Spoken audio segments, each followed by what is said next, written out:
yung katerbang langaw. Yan ang problema sa ilang barangay sa ginubatan sa Albay. Ang itinuturong dahilan, ang kalapit na manukan at dressing plants sa lugar. Nakatutok si Mark Salazar. Ng langaw.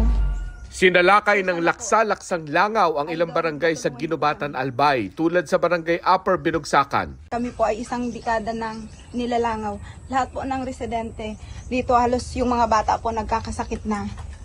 Sangkaterba rin ang langaw sa barangay Lower Binugsakan sa Banaw at Lumacao. Ngayon po ay May 15, 2025 and ganyan po kadami yung langaw dito sa barangay Upper Binugsakan, Ginubatan, Albay.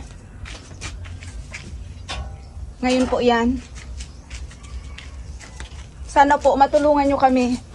Sinisisi ng mga residente ang kalapit na manukan at dressing plant. Siyempre yung mga bata po nagkakasakit na dahil sa langaw. Siyempre po may dalabagang bakterya yung mga langaw. So yun po ang kinakatakot namin. Kaya ininspeksyon kanina ng Environmental Management Bureau ng Bicol ang manukan at mga apektadong barangay.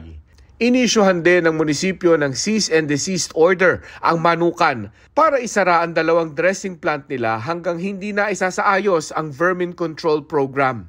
Kailangan din na payagan ng mga barangay official na inspeksyonin kung katanggap-tanggap na ang linis ng manukan at planta. Sinusubukan pa namin kunan ng panig ang kumpanya.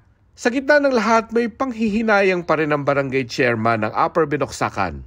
Sabi po na nagtatrabaho din po dito na taga dito po sa amin, diyan po sa farm.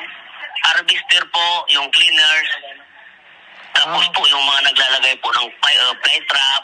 Dito po sila nagpumuka sa amin. Anila, dekada na nilang kasama ang manukan bagaman hindi ito nagdudulot ng ganitong problema noon. Dati, okay naman po. Hindi naman po nagkalangaw. Tapos ngayon lang naman po nagbalik. Pero sa puntong ito, ipapanawagan na rin ng Barangay Council ng Upper Binugsakan ang pagpapasara ng manukan at mga planta alang-alang sa kalinisan ng kanilang barangay. Para sa GMA Integrated News, Mark Salazar, nakatutok 24 oras.